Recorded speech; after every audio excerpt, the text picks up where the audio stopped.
A return guest has joined Slick Talk, the hospitality podcast, once more as we have one of the co-founders of Minut on the podcast, Nils, joining us once again to talk about the difference between product, hardware, and software and how they should complement each other. And when you're building hardware, the software really needs to be amazing. And we're going to go into other things in feature design and roadmaps, along with things that make us want to change our mind on our outlooks and perspectives of the industry and running a startup. So Minut is a great partner of ours. I'm so thankful to have Nils on the podcast again, almost a little over a year later. So before you continue listening to this episode, grab links in the show notes, make sure you connect with them, and enjoy this episode of Slick Talk in 3, 2, 1.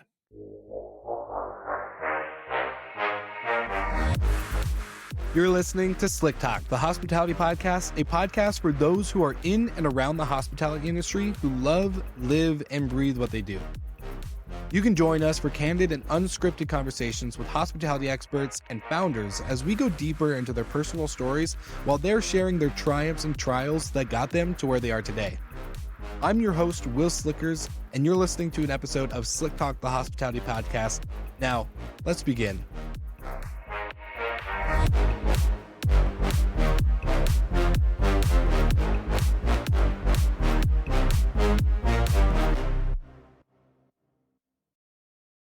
All right, Nils, welcome back to the podcast. It's been a long time, my friend. How are you feeling today? You ready to dive into some amazing content conversation? Oh, I love nothing more. It's been such a great start to the year, and I feel like we're already up and running with great pace. So I'm as ready as can be. I love to hear it because a lot of people in the past have seen this lull. You and I were just talking about it. It takes about 2 to 3 weeks for everyone to get back in the groove in the new year. Not this year, 2024. Everyone is coming with some new year energy, as we like to call it. So I love to see that it's the same thing over there at Minut. And I want to dive in real quick with you, going strongly into the beginning of the episode here. Last time we were on the podcast together, it was November 9th of 2022. So it's been a while. We're over a year. And there was a specific quote I was listening to in prep for this episode of you saying, I would rather be a category leader in a smaller category versus a smaller player in a bigger field. So is this still the outlook that you guys have, as I know that you are expanding into hotels?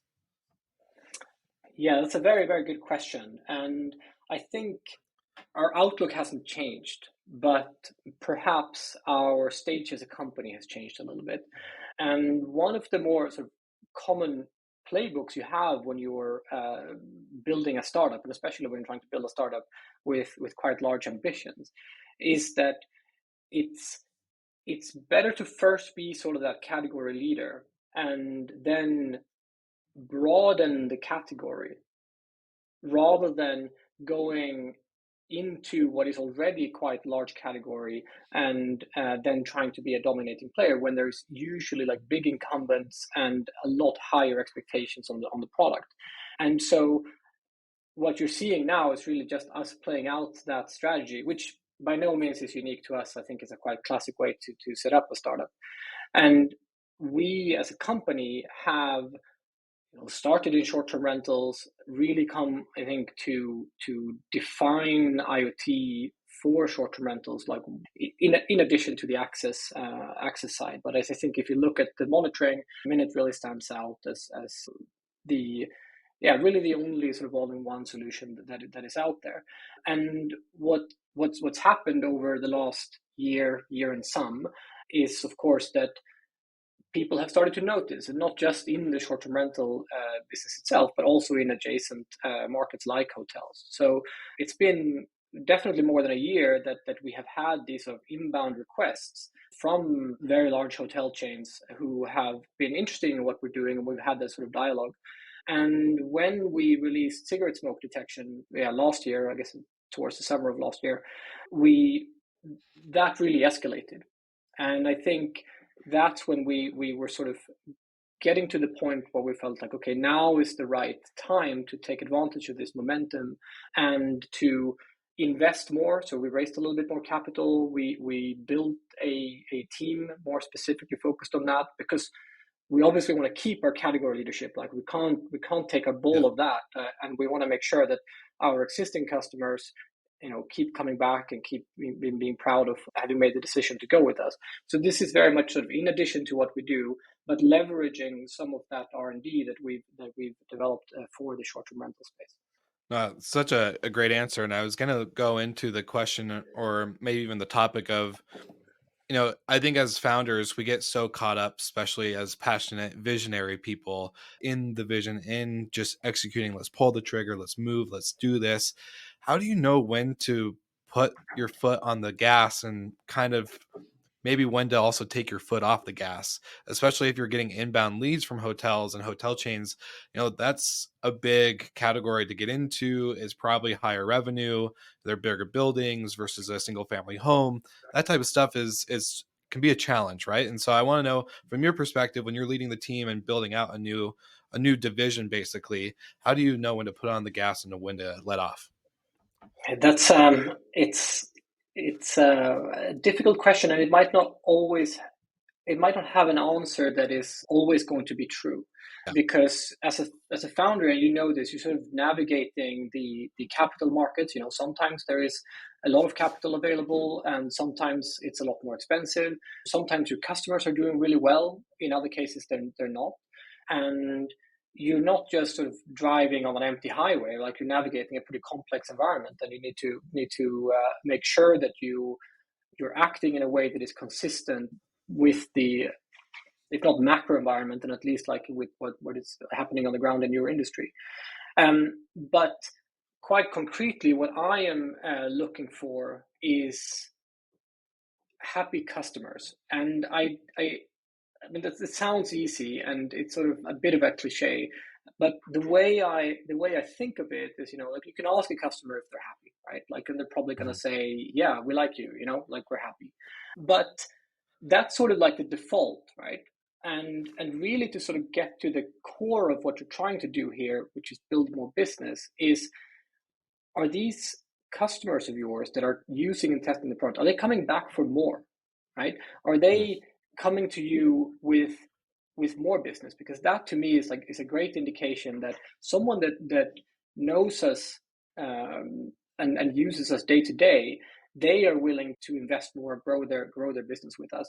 And so for me, what we are starting to see now is sort of the first wave of renewals and expansions, where we have been in what I would characterize as more of a pilot phase with, the large hotel chains that you've heard about, and that, they came to us for cigarette smoke detection, which was an early stage product. They tested it. They often did head to head comparisons with products that were on the market, and decided that, we want to purchase Minute. And that, to me, was like the good signal. Secondly, I always like it when a customer comes back to me with, something a little bit unexpected, and here, what we've seen is they've come for the cigarette smoke detection, and then they've realized that there is actually a lot of value in some of the other features that we do, like noise monitoring, Mhm. or in the case of hotels as well. We've seen a lot more usage of occupancy, and a new feature that we've had in sort of development for a long time, which has been around the detection of pets.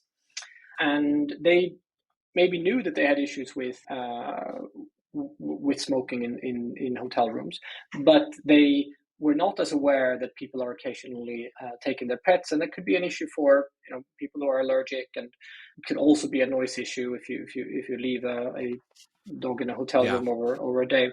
And so there's been this like unexpected other benefits, and when you're summing all of that up, it's starting to look like a pretty compelling ROI.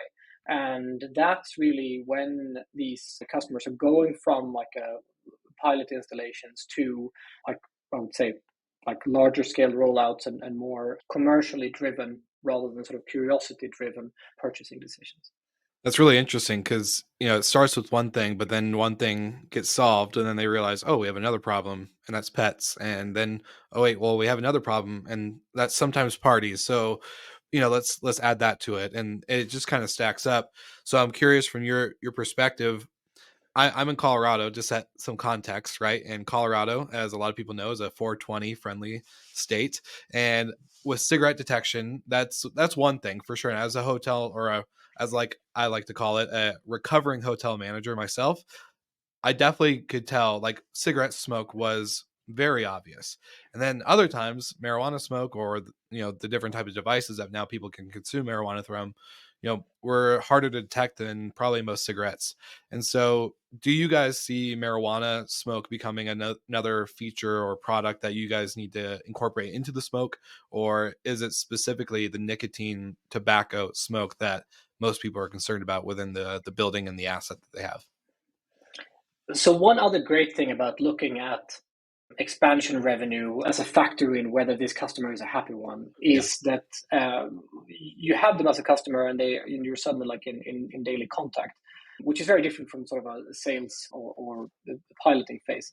And at that stage, customers start telling you what they need, and you're almost like in the next stage of product development where you've taken your hypothesis of what the market needs to the market. You've managed to get a few customers, and now you're in the privileged position of being able to speak to your customers and they will tell you. And we have heard loud and clear how important marijuana is for not just Colorado, but I would Yeah. say all over the States, and the same in Western Europe. And it is a slightly different problem. It's not like a completely different problem, but it is a slightly different Mhm. problem. We have a lab where we are collecting different types of cigarette smoke, where we are building our data sets that we then train the machine learning on in order to be able to detect it in the field. And it's been an obstacle that in Sweden, where we do our research and development, we're not allowed, even in the this noble pursuit of more knowledge, we're not allowed to take marijuana. So we have set up a little portable lab in Amsterdam where it is legal, and we're actively collecting samples. But it's going to be a little while before we put that to market. But we're certainly there. And certainly like heading in that direction. With some of the other things like vaping, etc., it's actually a little bit more difficult because it's not a combustive process, Yeah. and that gives it a lot, yeah, less of a sort of a trace in the room, which is, it's still, I would say, an issue, especially with some of these quite pungent options. But there, it might be a little bit longer term. But we certainly hear it, and I think as we iterate on this product and develop as well the hardware portion of the sensor, I think there is the scope to detect many more types of substances. I'm glad you touched on the hardware because I was listening to another podcast a while ago outside of our industry. You probably are familiar of it. This Week in Startups with Jason Calacanis. I listen pretty regularly. And there was a quote that really stood out. And when I was prepping for this episode, I really wanted to ask you the same thing, in the sense of the quote was, in order to build a hardware, you really need to have good software. If there's no good software, then building hardware is kind of pointless. The hardware should, pretty much amplify the software. Now, I'm a customer of Minute, so I know that it's a good product, and we have the sensors in all of our homes. But when it comes to the software side of it, I was actually really impressed, like taking a deeper dive into our tech stack and understanding like this hardware really does amplify, and I've never seen it that way from a product standpoint. How do you guys look at hardware and software and I guess the marriage that the two have together in order to really benefit each other? All right. I know I just said I'm a customer of Minute, and I just want to make sure I let you guys know, yes, we are paying customers of Minute. We love them. As our portfolio grows at Recreation Rentals, then our tech stack and hardware evolution with Minute continues to grow as well. So don't miss out on this great opportunity to get 2 months free with Minute in the link in the show notes using our Slick Talk partnership. Now, back to the episode. Yeah, Alan Kay was a sort of a pioneer in AI and software. He's often quoted as saying, "As anyone who's serious about software has to make hardware." And I think we're we have a lot of DNA from, of course, Apple, where I spent most of my career, and we really saw hardware as something that you build not for the sake of it, but Yeah. for solving a problem you couldn't otherwise solve. At Minute, we're solving the sort of conundrum of like, how do you provide monitoring while preserving privacy? Mhm. And there just wasn't a way to do that without building new hardware where we could leverage AI, but do it on the sensor level so that we didn't have to collect data that is pertaining to a specific individual that would be sent to the cloud. And so we developed hardware with a very clear purpose. And that's sort of how it has to be, because it's so much more expensive. The cycles are so much longer. It's so much more resources needs to go into it. Um, that said, like when you're putting something new in the market, you are getting new requests, right? Like we've spoken about, Mhm. like the marijuana versus cigarette smoke and vaping. And I think it's important that when you build your hardware, you you have a quite long-term view, and you look at not just like the problems that we know that we have today, but also the problems of tomorrow. And I'm quite proud that we've released 3 generations of hardware now, and the first generation we still have customers who have been using them for almost 10 years, and we have kept developing that software and made them better over time. And so when we released the third generation last year, we have a lot more to do with that platform before we really like exhausted the capabilities of it.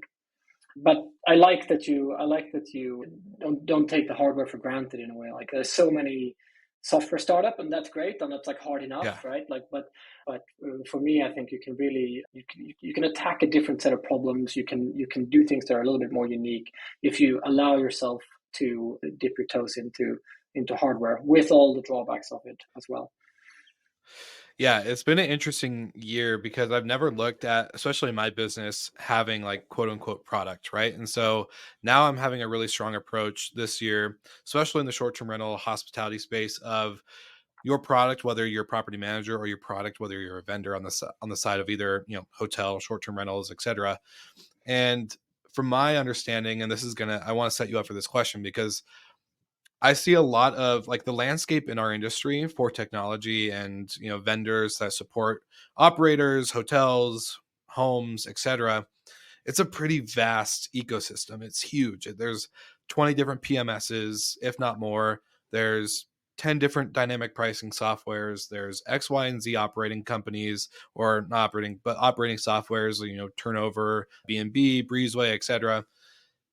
It's so much. And the product really does need to stand out. And I think there's been a lot of companies, I would say, especially with the amount of capital that's come into the industry, there's been a lot that I've been unimpressed by the product itself, the user experience, the design, the way that an operator like myself or a bigger operator like Moving Mountains or anybody else can really experience it. And so I would love to know your point of view and your aspect on the landscape of the ecosystem right now in our industry on the vendor side. Let's talk about that because you're again a category leader in a smaller category of short-term rentals, going into hotels and stuff. I would love to know how does like that impact you guys and your business and this landscape? It seems to like seem like there's a new startup every other day. Maybe people are out of the industry coming in because they realize they could solve a problem that's already kind of been solved and oversaturating the market. I'm kind of rambling, but I would love to know just your opinion basically on the overall ecosystem of the tech side in our space. Yeah, I don't think you're rambling. I think you're hitting on something that's going to have to change. The If you compare short-term rentals in particular to, I mean, just take hotels, like there's just so much more innovation, there's so much more software, and even if you might be unimpressed with some of it, I would say, like, compare it to some of the incumbents in the hotel space, and like all of it is going to look amazing. And I think there are at least two reasons why there is so much happening in short-term rentals. One is that the industry is just very innovative and young, and you know this. Like you meet people, everyone is creative, everyone is a bit of a hustler. There is a lot Yeah. of people who are born entrepreneurs, and I really love that aspect about this industry, that there is so Mhm. much, like, so much bubbling activity. And then sure, not all of it's going to be good, but I think it leads to a very healthy ecosystem. I think the second thing is that the barriers to entry for making just software is really low. And Mhm. so we frequently see people who are, very small teams, even like single person teams, doing really interesting software. So I think that sort of the combination of like a group of people who are entrepreneurial and innovative, combined with relatively low barriers to entry means that we have this very, very rich ecosystem.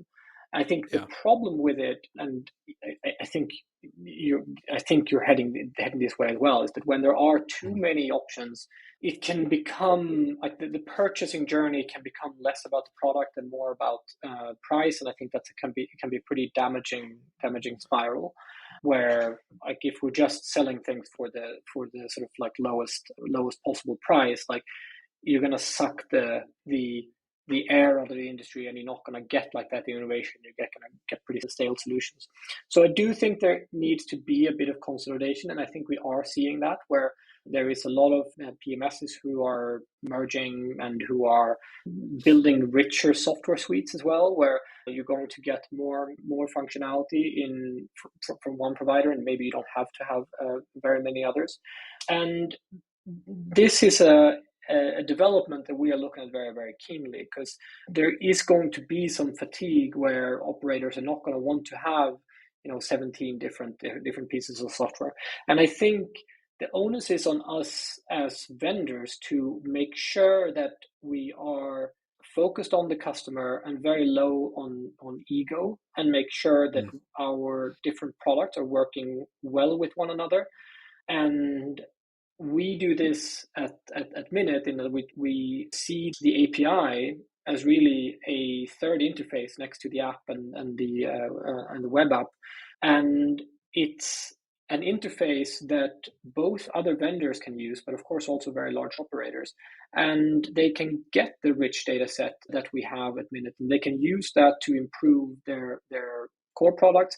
They can also replicate some of the functionality that we have in Minute, which we Mm. see as a good thing. Like we see that as a great opportunity for for making the overall experience for the customer a lot better. And maybe that means that the customer sees our brand name a little bit less. As long as they are getting a great experience and they are like understand how the system works, I'm actually not so threatened by that. So I think we will keep seeing more consolidation, and I hope we will see better interoperability. I hope we see deeper integrations, and where we are more open towards one another with sharing data and making sure that we set things up with like a laser focus on creating the best experience for the end user. Yeah, it's a really interesting point. I've seen a lot of behind, closed door deals kind of happening, and the one thing I've seen, it's a very much a balancing act where a vendor, whether it's software and hardware, or hardware and software, vice versa, or just one, that really you have to build a great product with great design and great UI, but also like has functionality and can expand over time into your clients or customers, basically overall problems that continue to evolve. But also, you can't focus just too much on the product without having that integration. I think that's one thing that's probably missing a little bit in our industry, where people are too afraid to open up and allow integrations to be a little bit easier. There's a lot of hurdles, there's a lot of costs, there's a lot of, if, ands, or buts. And so I think that can also be a little bit hindering to the overall operator. Because, like you said, if I'm a loyalist to Minute and yet my PMS doesn't want to open up and basically let you integrate better so that way I can serve my guests and my homes and my homeowners better, then that becomes issues. And then I'm leaning on, pressure on that PMS in order to basically develop a lot more. And then that causes strain on relationships. So I would love to know from, as you mentioned earlier, the hardware software side, there's a part about Minute that I really like now with the smoke detection piece, is that you're able to charge the guest. And when my tech makes me money, instead of cost me just money, I get really excited, right? Because that makes you a positive line item on my P&L. And so, how do you think other tech vendors can have the same approach like you guys have with this smoking charge fee? I would love to know, because I think that's where it's really come down to this year. That, yeah, my tech stack is great, but if my tech, whether it's one with Minute or another one with dynamic pricing or X, Y, and Z, if it makes me money, I'm s- I'm I'm happy, because at the end of the day, the 25% commission from each reservation, it's a great line item. It does well, but we need to add more to it as a real brand. And so, yeah, basically, would love to know, what do you think other vendors could get by watching your guys' approach on this side? Speaking of great products, you have to check out Hostfully and Hudson Creative Studio. The reason why I pair these two together is because Hostfully is our property management platform at Recreation Rentals, where we add all of our homes, we connect all of our tech stack from our dynamic pricing, our turnover management, our door access control operations, and of course, Minute. So go ahead, check out Hostfully's property management platform for your business as you're continuing to scale. Nils is talking about professionalization of the industry of the property manager. And another way you can do that is through our partnership with Hudson Creative Studio, where you build out a great, beautiful book direct website. But not only that, they've built their own booking engine, basically allowing your guests to book instantly with you without any clunky issues that are horrible design. It's actually very sexy and user friendly for both mobile and website. So you go ahead, check them out, get your amazing website built out, get your brand out there, and make sure that you let them know that Will from Slick Talk has sent you. And now back to the episode. Yeah, I think you're touching on something that will be a bit like the next frontier. Mm, We have gone from a world where the only thing that your only sort of interaction with the guest on a typical Airbnb would have been like to check in and check out. They pay for the stay and nothing else. And I think we'll see a lot more increased quality of service. Like if you think of yourself mm, in a hotel, which is an industry that's been around for a lot longer, you have a portion of hotels where the the room night or the room fee might not even be like most of the revenue, and yeah, there are all these sort of like auxiliary services. And I think there is a lot more there in terms of providing richer experiences, providing in-stay services, where the job of the PM can really be to like elevate the hospitality and provide more things. So I think that is one menu. Another one where we're still working is, of course, if you can get higher utilization, maybe you can do things like early check-ins or late checkouts, but also like rent something out just for the day, yeah. where maybe there is room for a photo shoot between guests. I think our role in that is just to sort of get the data from in stay, like so sort of like are the guests in my property not? Have they left? And then with that data allow you to do like better scheduling of both selling the time in the property, but also of course like operational things like cleaning and other turnover tasks. But I've always, like, I think I said this last time, like I want to make my customers money. Yeah. And in the very beginning of Minute, that came in the form of like we obviously charged, but the savings that you could expect over the lifetime of property should be far outweighing the cost that we were asking. And if you take that to the next level, I think it really is about like providing that like daily value in addition to the more catastrophic or preventing catastrophic events, and less of an insurance policy and more of a value add in the day-to-day business. But I see that as the role of the PM, and I think there's going to be interesting software there. And our role at Minute is really like we are the data layer that tells you what's happening in your properties. Now you can Mm, use it, and depending on what type of property you have, you are going to be able to monetize that in different ways. yeah. No, I love that. And when you're again able to capitalize the opportunity, right? I think it's very, front desk agents, they have a credit card on file. If they're smoking in a room, guess what? I can just listen to my manager, charge them a smoking fee, call them and let them know that's what we charge them for.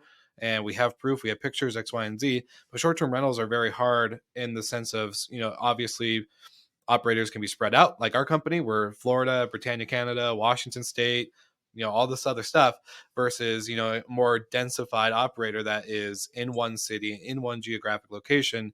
Even though they're in one location, they're still spread out. There's still 5 miles between homes or whatever that journey may be. So not being able to have that real ability to sense that, and you really have to go off of what your housekeepers tell you. You have to trust that, if the neighbor calls saying, hey, there's a raging party going on right now and I smell a ton of smoke and blah blah blah, great, like you're gonna have to like pretty much trust and then verify. But with this, you're actually able to verify and then trust what your neighbors are saying or what your housekeepers say based on the data set. And I think again, this whole year for me has changed when I'm looking at product and of course data now. So like we have data on our business, but I never really knew how to use it. I knew how to use it basically to measure things, but I never really how to actually grow. And so I think when operators can now take this data and can actually verify and then trust rather than trust then verify, it becomes so important. And we've actually had a scenario, you'll probably like this story, Nils, that we took a booking.com reservation, which we normally never did because of some poor experiences. And thankfully, we Hmm. had a minute sensor in there. And basically, my brother in law was driving by the house in Florida to basically make sure that the housekeepers locked up the door. There's 10 different cars there. There's all this other stuff going on. And before he even texted me, I already had basically a response to him saying, "Hey, I already know there's a ton of people there. They're not supposed to be there. They booked last minute. It got canceled. They still showed up. Booking.com did all this other stuff, blah blah blah." And was actually able to do that because of the sensor that was in our home saying, "Hey, there's people here that shouldn't be." And for me, it was like, okay, I don't have to like question my brother-in-law 1,000 times and be like, "Are you sure there's people there? Are you sure? Can you send me pictures? Can you call me on video?" All this stuff. And so, yeah, another tangent, another ramble, but I think yeah, that's super important, especially as operators when you're really trying to grow this business and grow a brand. Yeah, and I think like the reason you took that booking, of course, is that you you wanted it quickly, right? Like, booking does this thing where they try to drive a lot of direct bookings with no checks and balances really. And as a property manager, you want to be able to take it because it's good revenue. It's often, for days that wouldn't have been rented out otherwise. And one role we're playing there is to sort of allow you to take those bookings that you maybe wouldn't have just because you have that sort of checks and balance, so it can sort of help you drive revenue that way. But yeah, I think when you're renting out high value properties, I don't know if this one click booking is really the right way to do it. Yeah, lesson learned on that one for sure. I'm excited. This makes me. I really look forward to episodes like this one with the balance of conversation where we're able to go into like the product of hardware, software, and all this other stuff. So I'd love to know from your guys' perspective. 2024 has not been a slow year, or at least a slow start for you guys. We'd love to know what's really pushing Minute forward in this year as you guys are looking at obviously not just expansion into other categories, but expansion of the team. As you said, you raised a little bit of capital to put a little bit more resources to the product. What's really going into the pipeline landscape of Minute this year? Yeah, I think the overarching theme, I suppose, is that we have a lot more scrutiny and have had a lot more scrutiny as an industry where every piece of tech and every software has to pay for itself. So I think that's one aspect where we really want to make sure that we are providing a great ROI. And in the short-term rental business, I think it's quite clear that we have that because you don't have to have that many noise complaints to lose a license or get fined or have a big party that really throws off your finances. Um, in the hotel space, that is a little bit different because if you have smoking in a room and you have the next guest showing up, oftentimes you will have another room you can put them in, and so Yeah. sort of the impact is a little bit less. But on the other hand, you have sort of a typically higher volume of bookings and things like that, so you can measure things a little bit easier.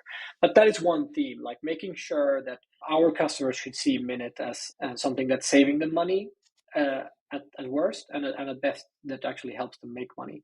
Another thing that we've seen is like we've really developed this API with our really large customers, the world's largest real estate companies, in tandem with them. And some of the things that they are doing with, for example, management of ACs and heating based on the data from Minute has really helped them get a good ROI in terms of saving energy and being a Mm. bit more sustainable as well.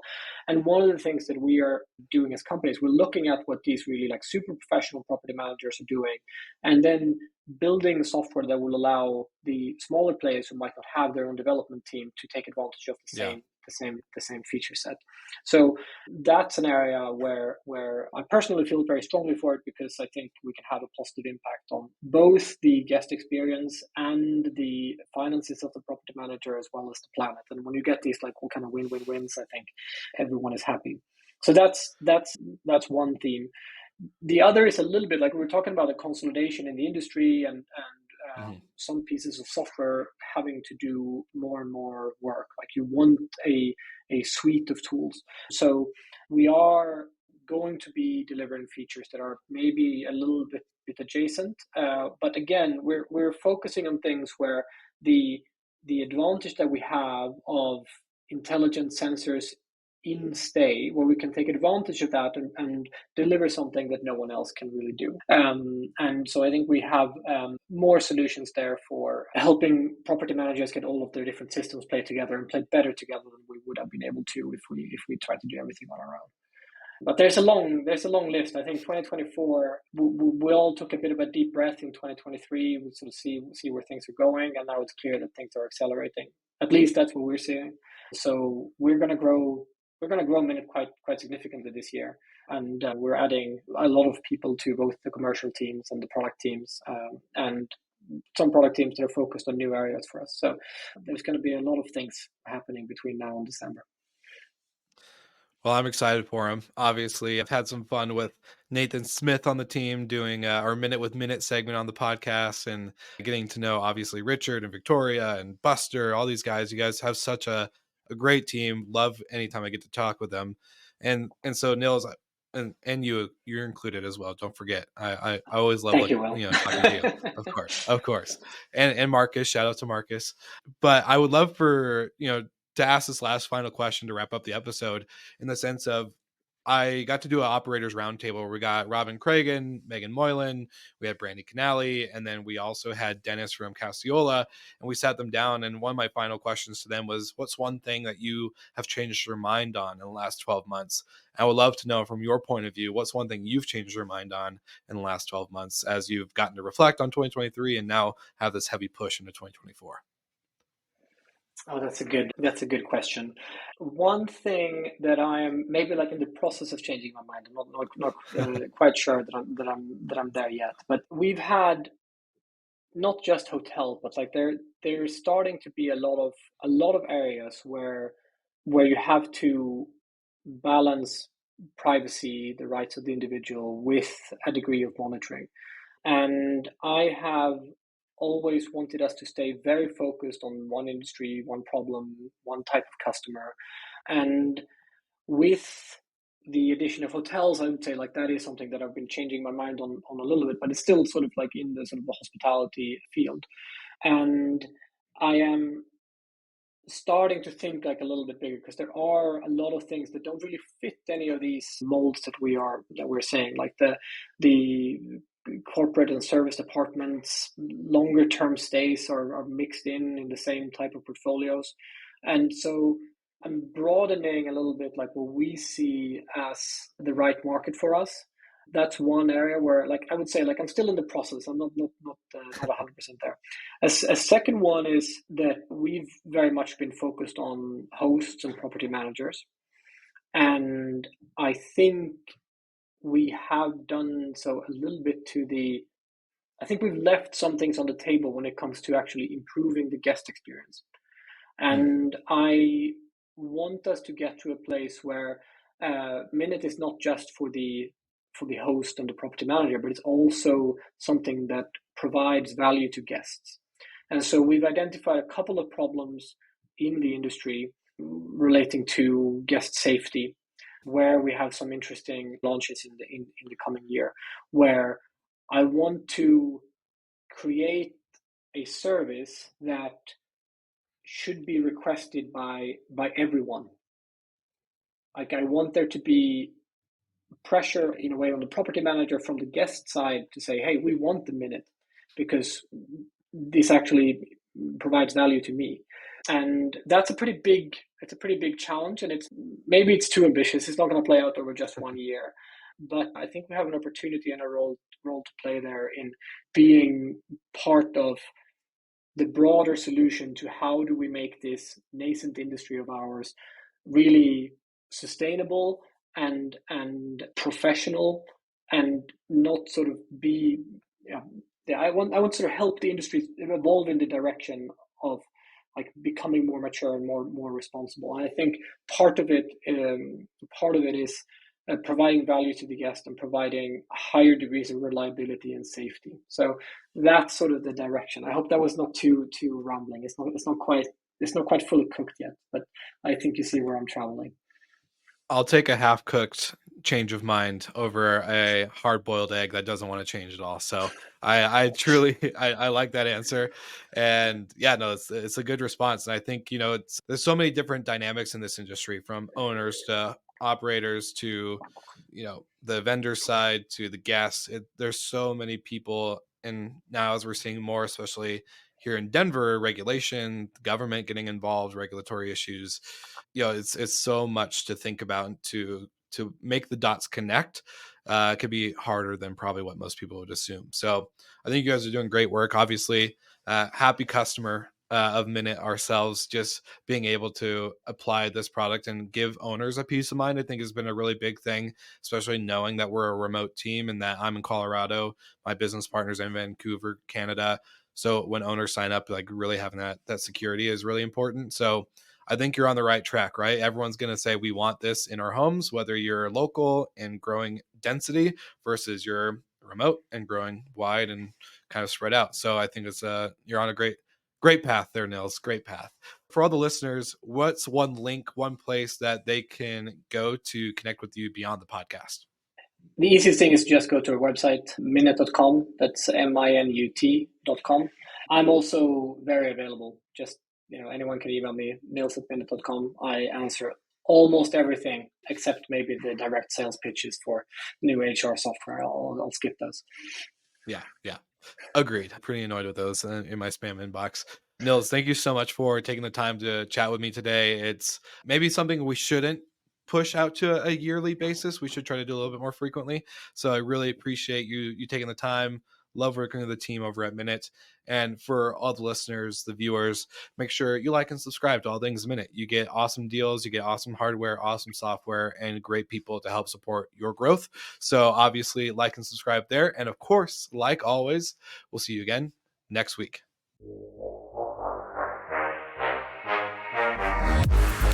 Thank you so much for listening, and thank you to our show partners for making Slick Talk, the hospitality podcast, possible.